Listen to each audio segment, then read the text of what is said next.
आप सभी TML group के समस्त सदस्यों को, हमारे युवा साथियों को, मित्रों को और हमारे टीएमएल के संस्थापक विक्रम मीना जी को, आप सभी साथियों को तहे दिल से जय सेवा, जय बड़ादेव, जय आदिवासी। साथियों, मैं सबसे पहले हमारे टीएमएल ग्रुप के संस्थापक श्री विक्रम मीना जी को मैं तहे दिल से धन्यवाद देना चाहता हूं कि उन्होंने मुझे राजस्थान के इस ट्राइबल मीना लीडरशिप ग्रुप में मुझे इनवाइट किया और आप सभी युवा साथियों से मुझे रूबरू होने का एक अवसर प्रदान किया। साथियों, मैं सबसे पहले आप सभी ग्रुप के सदस्यों को, सम्मानित सदस्यों को मैं अपना परिचय देना चाहता हूं। मैं डॉक्टर हीरालाल अलावा, मध्य प्रदेश के इंदौर संभाग के धार डिस्ट्रिक्ट के कुक्षी तहसील के एक छोटे से गांव ग्राम भेसलाई का रहने वाला हूं। मैंने 2001 में मैं एमबीबीएस में एडमिशन लिया था श्याम शाह मेडिकल कॉलेज रीवा में। 2006-07 में मेरा एमबीबीएस कंप्लीट हुआ था। 2009 से 2012 के बीच में मैंने एमडी जनरल मेडिसिन में मैंने पोस्ट ग्रेजुएशन किया है गजरा राजा मेडिकल कॉलेज ग्वालियर से। उसके बाद दिल्ली एम्स में 2012 से 2015 के बीच में मैंने सीनियर रेजिडेंट के रूप में सेवाएं दी clinical immunology and rheumatology department में। हमारी प्रोफेसर, हमारी डिपार्टमेंट के हेड प्रोफेसर उमा कुमार के एचओडी और उनके निर्देशन में मैंने 2015 से 2016 के बीच में 1 ईयर के लिए मैंने वहीं पे दिल्ली एम्स के रूमेटोलॉजी डिपार्टमेंट में एज असिस्टेंट प्रोफेसर के रूप में सेवाएं दी। मैं दिल्ली एम्स से मैं अपने क्षेत्र, अपने प्रदेश वापस आया 2016 दिसंबर में। दिसंबर 2016 के बाद मैंने प्राइवेट क्लिनिक शुरू की अपने कुक्षी क्षेत्र में, अपने गृह क्षेत्र में। और 2018 में, दिसंबर 2018 में मैं मध्य प्रदेश विधानसभा चुनाव में मनावर विधानसभा से चुनाव लड़ा 2008 और मैं 40,000 मतों से जीत के मध्य प्रदेश विधानसभा का सदस्य बना।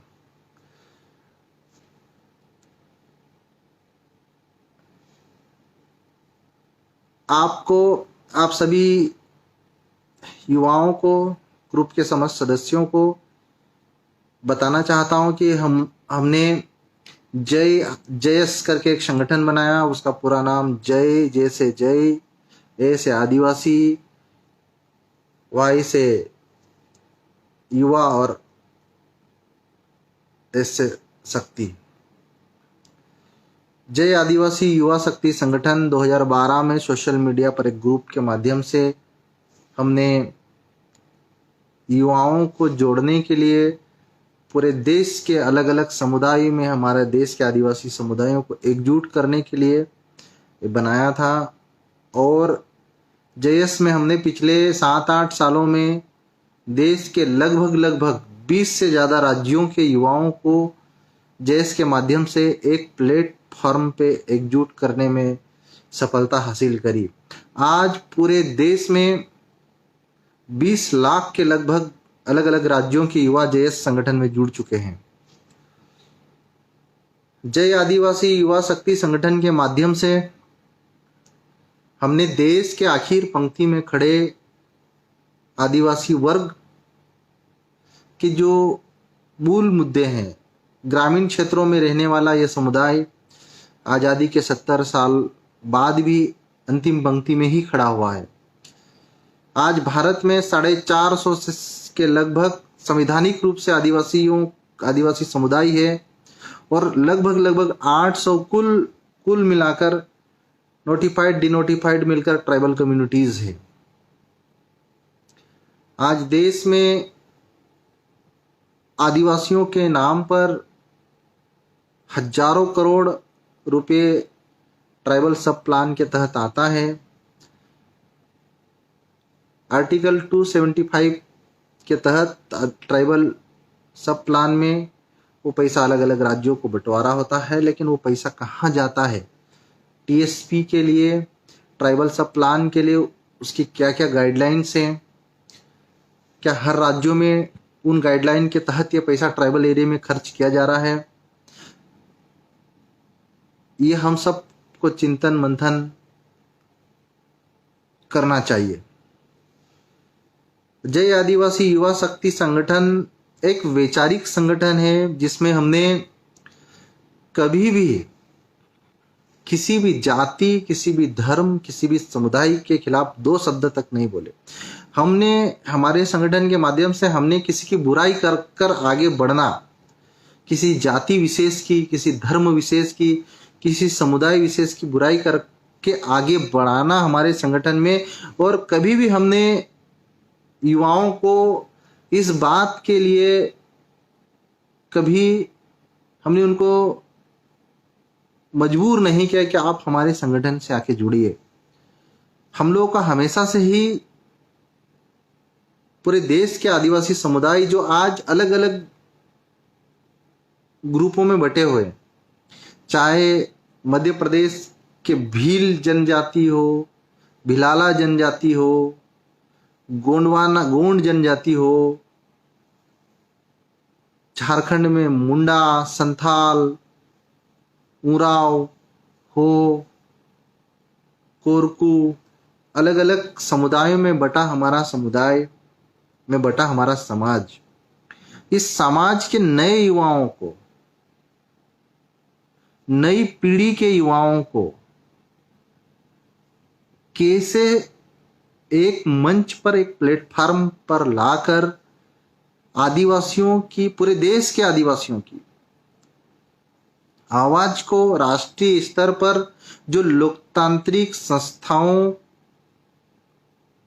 के जो प्लेस है जिसे हम विधानसभा, लोकसभा कहते हैं, वहां पर हमारी आवाज कैसे पहुंचे, हम लोग ताकतवर रूप से आदिवासियों के जो मूल मुद्दों को, उनके लिए हम लोग वहां पर कैसे लड़ाई लड़े, हम लोगों का एजेंडा रहा है। हमने कभी भी किसी भी समुदाय के लोगों को, आदिवासियों के इस पिछड़ेपन का कारण नहीं माना है। किसी भी जाति के लोगों को हमने कभी गालियां नहीं दी है, क्योंकि हम कभी किसी धर्म और जाति को गाली देके कभी भी इस अंतिम पंक्ति में खड़े समाज को हम बहुत आगे नहीं बढ़ा सकते। आज देश में एक आदिवासी नेतृत्व की कितनी कमी है, एक सशक्त सामाजिक आदिवासी नेतृत्व की संसद में और विधानसभाओं में कितनी कमी है, ये आप और हम सब युवा देख रहे हैं। और उन कमियों को पूरा करने की जिम्मेदारी भी हम और आप सभी युवाओं की है। मैं पिछले कई वर्षों से, जब मैं 2015 में दिल्ली में था, तो टीएमएल के संस्थापक हमारे सम्मानीय विक्रम मीना जी से मेरी मुलाकात हुई थी, और हमारी मुलाकात सोशल मीडिया के माध्यम से ही हम लोग एक दूसरे के विचार जाने और एक दूसरे से मिले।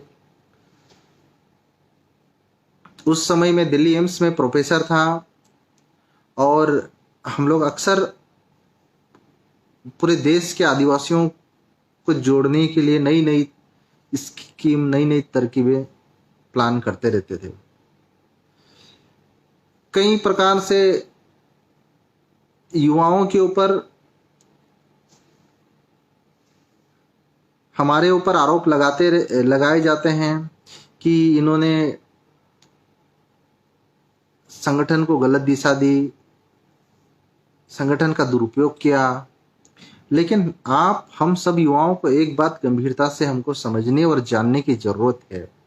क्या हमारे मुद्दे संसद के भीतर, हमारे मुद्दों पर चर्चा हो पा रही है? क्या हमारे मुद्दों पर विधानसभाओं में चर्चा हो पा रही है?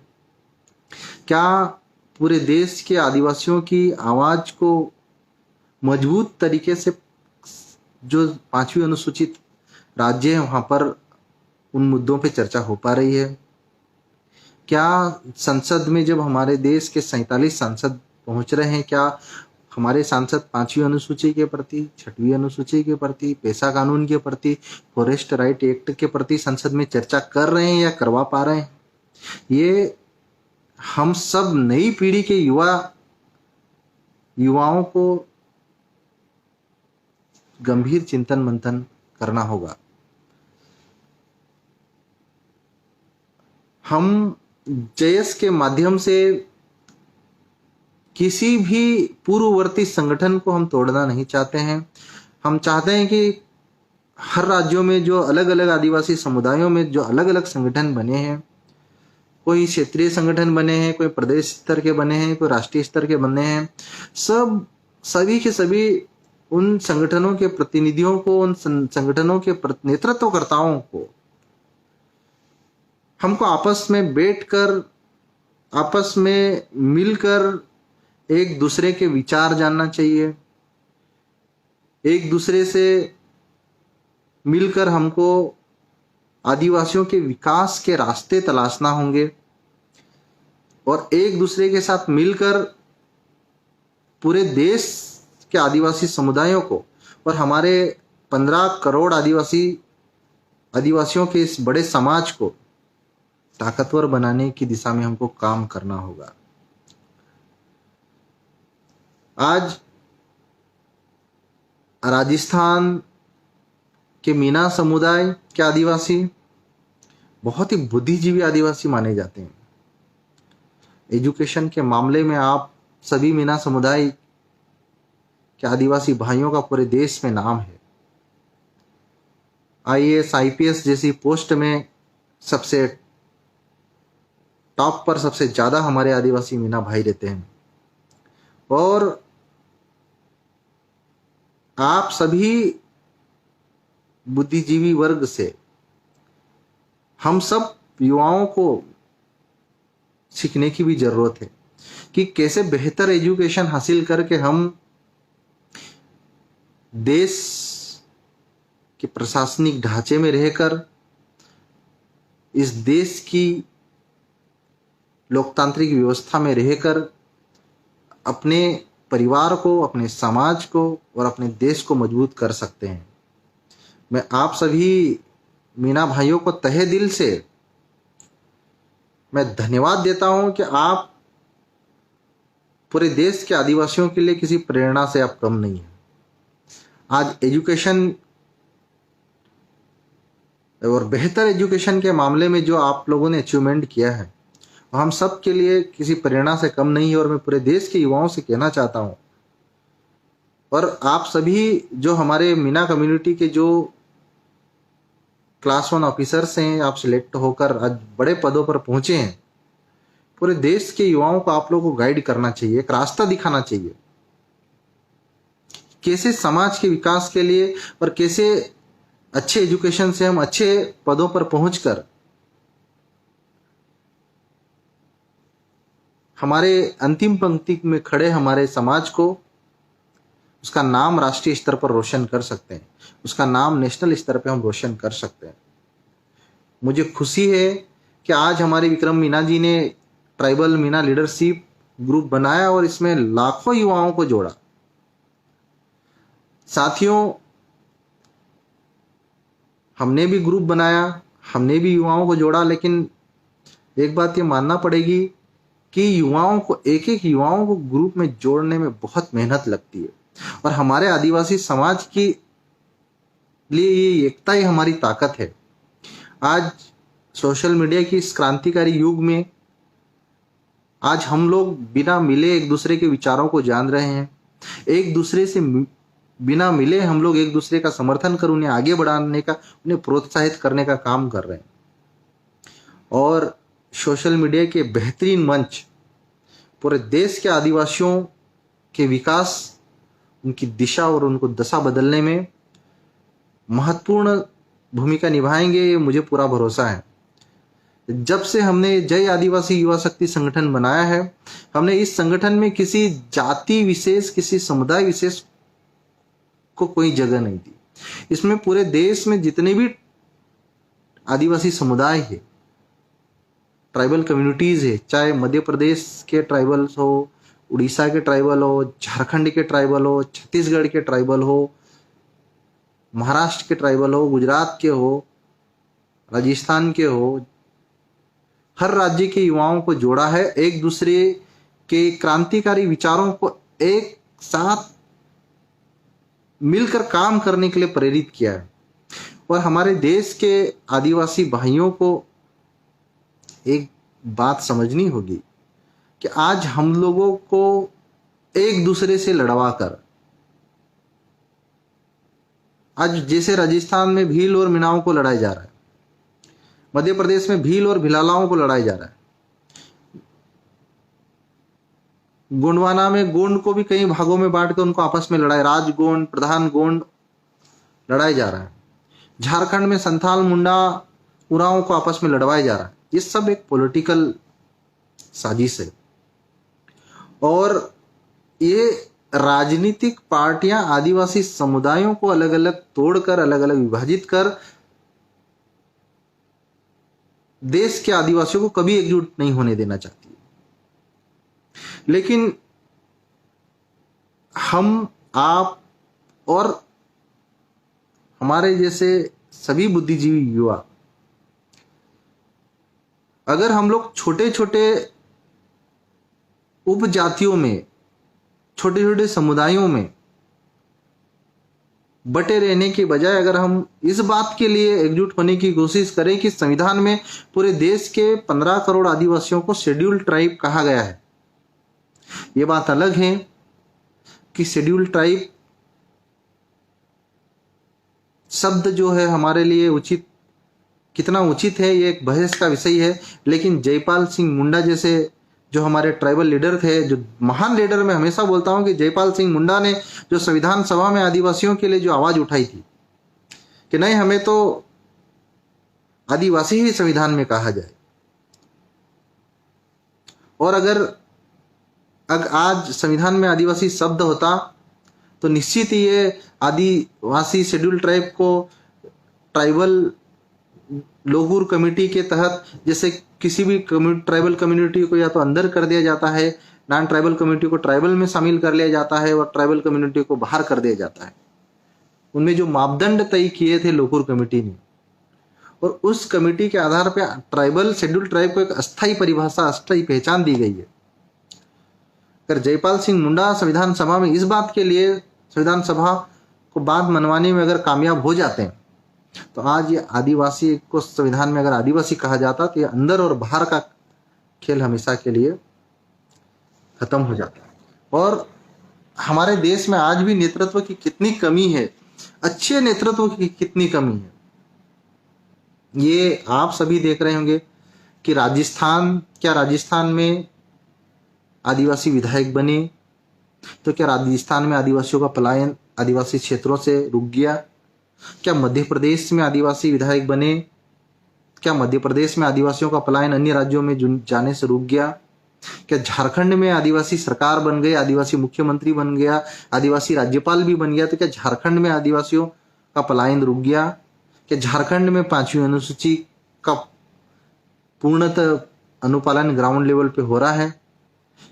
क्या झारखंड के आदिवासियों की जमीन गैर आदिवासियों से कब्जे छुड़ाए जा रहे हैं?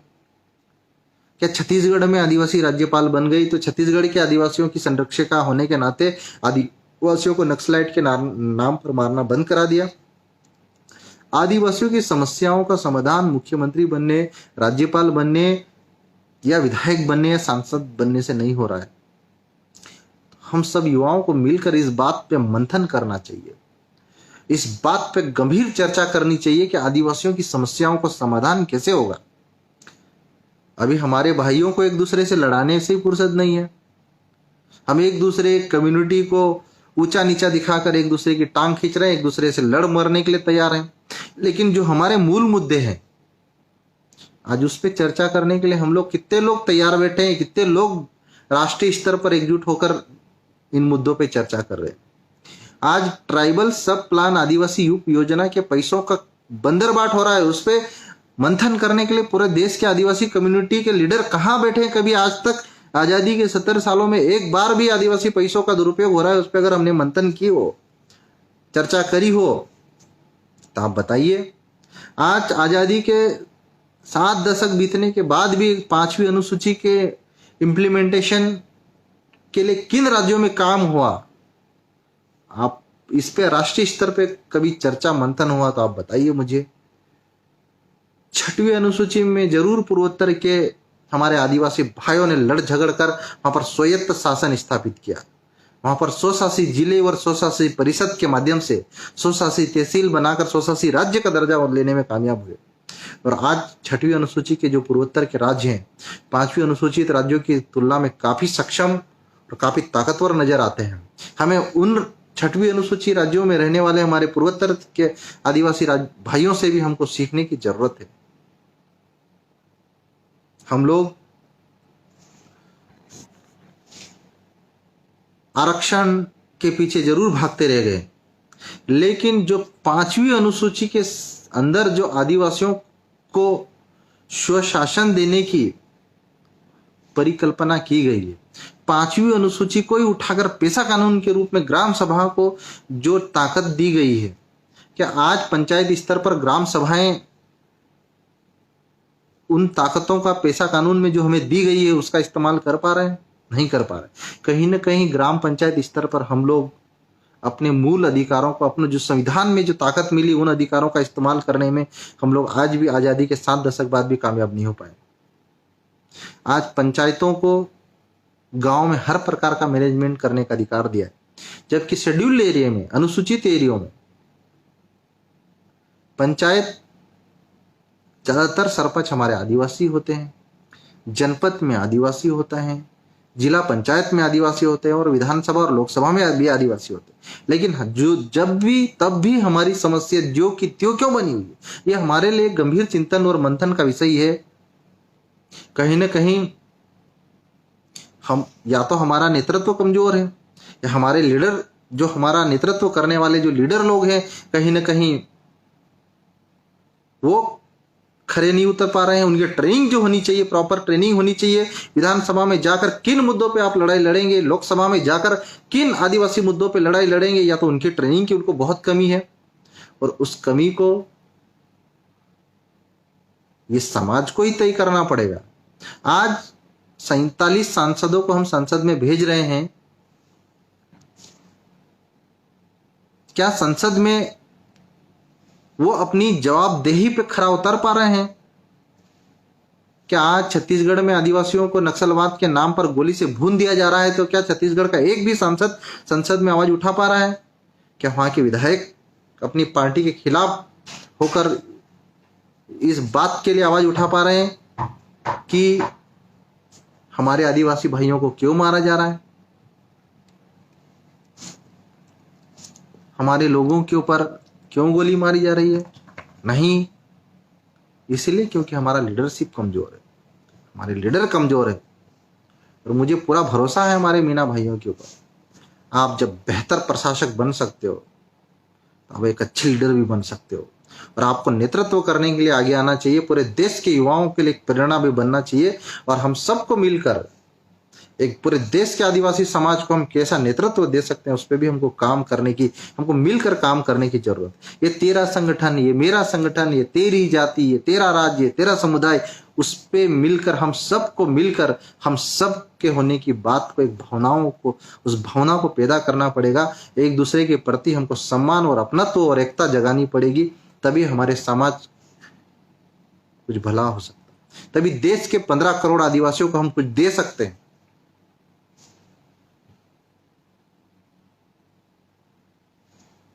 आज हमारे देश के आदिवासी समुदाय, ये सिर्फ मध्य प्रदेश या राजस्थान या गुजरात या महाराष्ट्र की बात नहीं है, ये पूरे देश के आदिवासी आज शैक्षणिक रूप से सबसे ज्यादा पिछड़े हुए, आर्थिक रूप से सबसे ज्यादा पिछड़े हुए।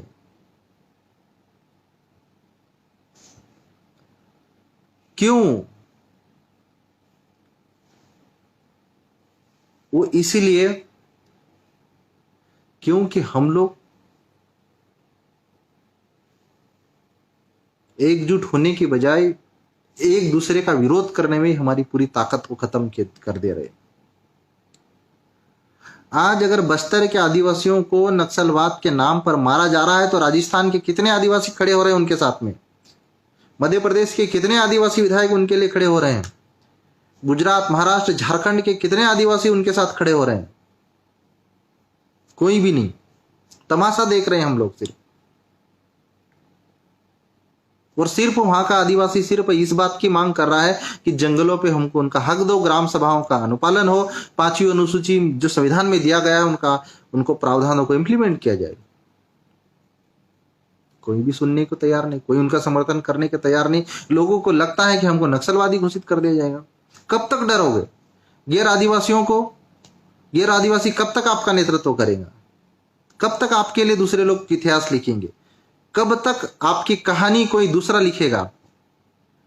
हमको खुद कलम उठाना पड़ेगी, हमको खुद आवाज उठाना पड़ेगी, हमको खुद अपने समाज को एक अच्छा नेतृत्व देने की दिशा में काम करना होगा।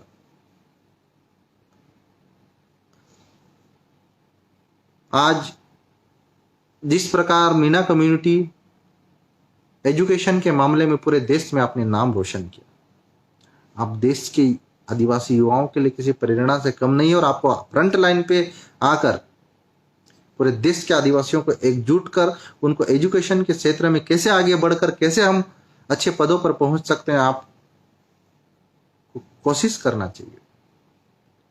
मैं मीना कम्युनिटी के समस्त हमारे अधिकारी बंधुओं से मैं हाथ जोड़कर अनुरोध करता हूं कि आप पूरे देश के आदिवासी युवाओं को गाइड कर सकते हैं। हमारे जैसे युवाओं को आप सलाह दे सकते हो। नए युवाओं को नेतृत्व के लिए प्रेरणा दे सकते हैं, प्रेरित कर सकते हैं, सहयोग कर सकते हो, सपोर्ट कर सकते हो। क्योंकि ट्राइबल कम्युनिटी में भी जो लीडरशिप जो है पीढ़ी दर पीढ़ी वाली, पिताजी मंत्री है तो बेटे को टिकट मिलेगा, विधायक बनेगा, सांसद बनेगा, बेटे का बेटा विधायक बनेगा, यही परंपरा चल रही है। लेकिन अच्छे पढ़े लिखे नए युवाओं को मौका आज भी ट्राइबल कम्युनिटी में नहीं के बराबर। हमारे जैसे कुछ विरले ही युवा होते हैं जो उस बंधन को तोड़कर आज विधानसभा स्तर तक पहुंचने में हम कामयाब हो जाते हैं। आज हमारे आदिवासी समुदायों को एक दूसरे से आपस में लड़वाने और भिड़वाने की पॉलिटिक्स चल रही है। ये सिर्फ राजस्थान में ही नहीं चल रही है, सिर्फ मध्य प्रदेश में ही नहीं चल रही, सिर्फ झारखंड में, पूरे देश के आदिवासियों के साथ ऐसा हो रहा है। और हम लोग एक छोटे से एरिया में एक दूसरे से ही लड़ाने में हमारी सारी एनर्जी हमने खत्म कर दी।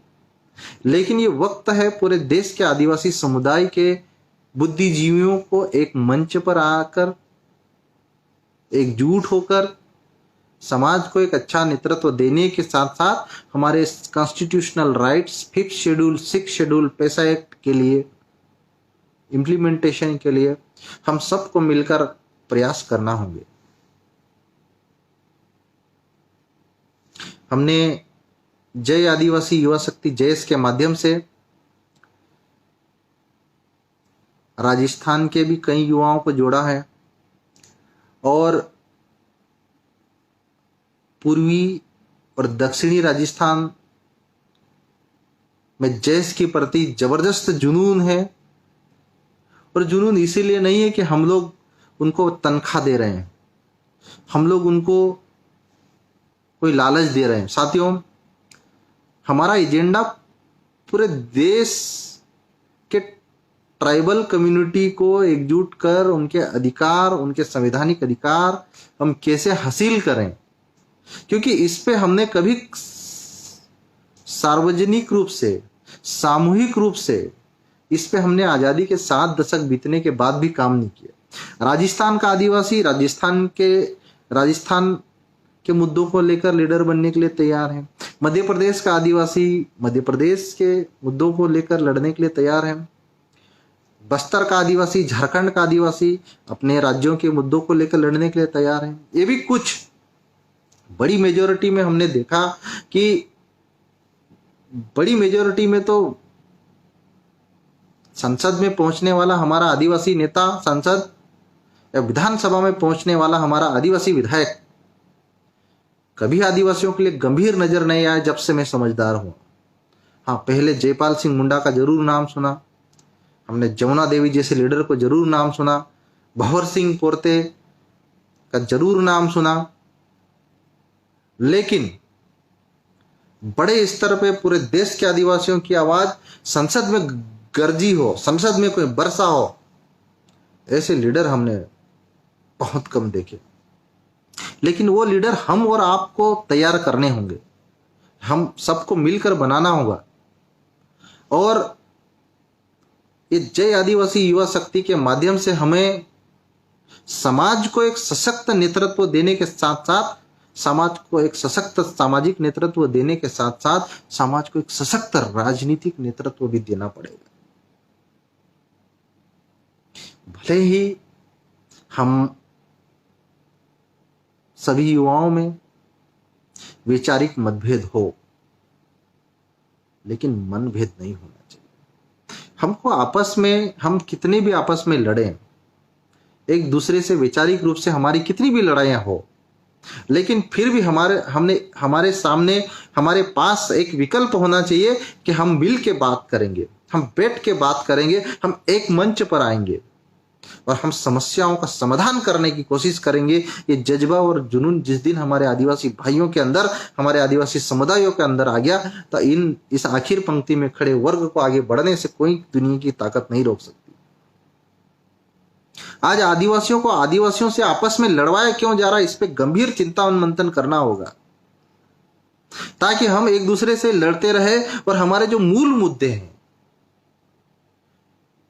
आज 5वीं अनुसूची के प्रति कितने हमारे आदिवासी भाइयों का ध्यान है, जबकि उसकी गहराई में इतना ताकत दी गई है। हमको ग्राम सभा को इतना पावर दिया गया कि किसी की हिम्मत नहीं कि आदिवासी क्षेत्रों में छुपे किसी भी मिनरल्स पे कोई कारपोरेट्स आके उस पर कब्जा कर सके, लेकिन हमने उसकी ताकत को पहचान नहीं पा रहे।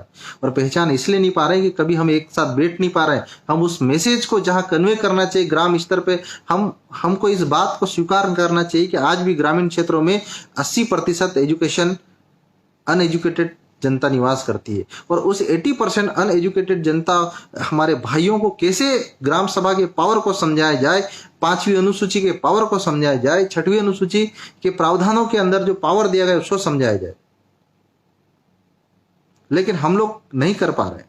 लेकिन हमको करना होगा, आज नहीं तो कल, कभी तो हमको करना होगा। अगर हमने नहीं किया तो कभी हम लोग समस्याओं के समाधान तक नहीं पहुंच पाए। और आप लोग लोकुर कमेटी पढ़िए, उसमें जो क्राइटेरिया निर्धारित किए गए हैं कि ट्राइबल का अपना कल्चर होना चाहिए, उसका अपना नेचर होना चाहिए, उसकी अपनी आइडेंटिटी, उनकी कल्चरल आइडेंटिटी होनी चाहिए, भौगोलिक अलगाव होना चाहिए। ये सब आइडेंटिटी अगर जिस दिन भी भूल गए, आपको ट्राइबल कम्युनिटी से निकाल के बाहर फेंक देगी सरकार। मैं आप सभी साथियों से, युवाओं से यही कहना चाहता हूं कि ट्राइबल होने के लिए भी जो नेचर ने जो हमको एक अनोखी कल्चर दिया है, एक अनोखा स्वभाव दिया है, आज आदिवासियों से ज्यादा ईमानदार, ज्यादा स्वाभिमानी और ज्यादा नेचुरल कोई नहीं मिलेगा। लेकिन उस नेचर को कैसे बचाए रखना है, यह हमारे भाइयों को समझने की जरूरत है। और मुझे पूरा भरोसा है हमारे मीना ग्रुप पे, मीना कम्युनिटी के युवाओं के ऊपर, कि जब आप लोग एजुकेशन के मामले में टॉप पे पहुंच सकते हैं तो लीडरशिप के मामले में भी टॉप पे पहुंच सकते हैं। बस जो हमको आपस में एक दूसरे के प्रति लड़वाने की जो साजिशें चल रही, उस साजिशों को समझने की जरूरत है। और मैं आप सभी युवाओं को बताना चाहता हूं कि मैं जल्दी ही राजस्थान के पूर्वी और दक्षिणी राजस्थान का दौरा करूंगा और हमारे युवाओं से मिलूंगा और हमारा एक ही उद्देश्य है कि पूरे देश के आदिवासी समुदायों को एकजुट कर एक सशक्त, ताकतवर सामाजिक और राजनीतिक नेतृत्व तैयार करना। और अगर हम इस जवानी में इतना नहीं कर सकते तो हमारे इस धरती पर पैदा होने का क्या मतलब है। मेरे विक्रम मीना जी 2015-2014 से जब से हम जुड़े हैं, हम लगातार एक दूसरे का हौसला अफजाई करते रहते हैं। भले ही कितनी ही अफवाहें, कितने ही भ्रम, कितने ही दुष्प्रचार करते रहते हैं दुनिया वाले, लेकिन हम लोगों को हमारे प्रयासों में कोई कमी नहीं आनी देनी चाहिए। और एक अच्छा एजुकेशन हासिल करने के साथ साथ हमारी सामाजिक जिम्मेदारी क्या होगी, ये हमारे कम्युनिटी के, हमारे आदिवासी समुदायों के युवाओं को समझना होगा। हम ट्राइबल एक गांव में पैदा हो, एक गांव में प्राइमरी एजुकेशन करके जब हम आईएएस, आईपीएस और भी क्लास 1 रैंक पे हम पहुंचते हैं तो हमको एक कदम अपने गांव की तरफ भी बढ़ाना होगा। हमको अपने गांव को भी कभी नहीं भूलना चाहिए, हमको अपने बेस को, अपने आधार को कभी नहीं भूलना चाहिए। और अपने गांव में हमारे भाई, हमारे समुदाय के लोग जो जिन समस्याओं को लेकर पीड़ित, जिन समस्याओं को लेकर वो गंभीर है, जिन समस्याओं का सामना कर रहे हैं, उनकी मदद हम कैसे कर सकते हैं, हमको उनके तरफ भी पीछे मुड़कर देखना होगा। और मैं सभी मीना कम्युनिटी के लीडरशिप ग्रुप के समस्त साथियों से मैं यही कहना चाहता हूं कि हम लोग सब एक दूसरे से जुड़े। हमारे अंदर जो भी ईगो हो, हमारे अंदर जो भी भावनाएं हो, उन सब भावनाओं को एक साइड में रखकर हम एक दूसरे से दोस्ती का हाथ बढ़ाएं, एक दूसरे से मिले, एक दूसरे के विचार जाने और एक दूसरे की ताकत बने। और हम एक दूसरे की ताकत बनकर ही हम समाज का और देश का भला कर सकते हैं। यह हमारे युवाओं को समझने की जरूरत है। हम एक दूसरे को नीचा दिखाकर, एक दूसरे की बुराई कर कभी हमारे समाज को और कभी इस देश के 15 करोड़ आदिवासियों को भला नहीं कर पाएंगे। ये बात हमको समझने और जानने की जरूरत है। मैं आप सभी से मिलने जरूर आऊंगा और मिलकर हम सब रणनीति बना। आप मुझे सुझाव दीजिए, आप सभी अधिकारी बंधुओं से, जो बुद्धिजीवी बंधु हैं मीना कम्युनिटी, आप हमें सुझाव दीजिए कि हम कैसे समाज को बेहतर दशा और दिशा दे सकते हैं। क्योंकि आपके सुझाव, हमारे सुझाव जब मिलेंगे तो निश्चित ही मुझे पूरा भरोसा है कि हमारा समाज ताकतवर होगा, हमारा देश का 15 करोड़ आदिवासी ताकतवर होगा, हमारे देश में एक अच्छा नेतृत्व देने की दिशा में हम काम करेंगे।